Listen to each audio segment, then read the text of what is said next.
మే 3rd రోజు ఒక block buster ఇవ్వబోతున్నారు మనకి. ఈ బ్లాక్ బస్టర్ ప్రేక్షకులు చూసి చెప్పాలి బాగుందా లేదా అని. మనం తీసి మనం అనుకుంటే సార్ ప్రొడ్యూసర్ ఎవరు, అందులో స్టార్ కాస్టింగ్ ఎవరు సార్? ఎవరున్నా, ఎంత పెద్ద స్టార్ ఉన్నా సరే సినిమా అనేది బాగుంటే ప్రేక్షకుడు చూస్తాడు, లేదంటే చూడు. అది నా సినిమా అయినా ఈ సినిమా అయినా, దట్స్ అ ఫ్యాక్ట్ అంతే. సో హలో అండి, దర్శిని ఒక ఇద్దరు కుర్రాళ్ళు కాకినాడ జేఎన్టీలో పిహెచ్డి చేస్తూ సినిమా మీద ఉన్న ఇష్టంతో వేరే ప్రొఫెషన్లో ఉన్నా కూడా సినిమా చేయాలి అనే తపంతో ఇక్కడికి వచ్చి సినిమా చేశారు. ఇలాంటి ఇద్దరు వ్యక్తులు కలిసి చేసిన ఈ సినిమా బాగా ఆడాలి. ఆడితే వీళ్ళు ఇంకా 10 సినిమాలు తీస్తారు. ఆ 10 సినిమాల ద్వారా ఇంకా 10 మందికి ఉపాధి దొరుకుతుంది. So please watch this film in theatres.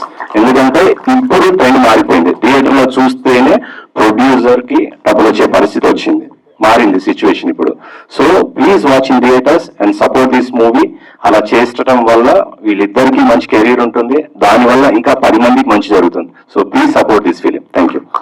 Thank you sir, thank you so much. So next speech ఇవ్వడానికి బ్యాక్ బోన్ ఆఫ్ ద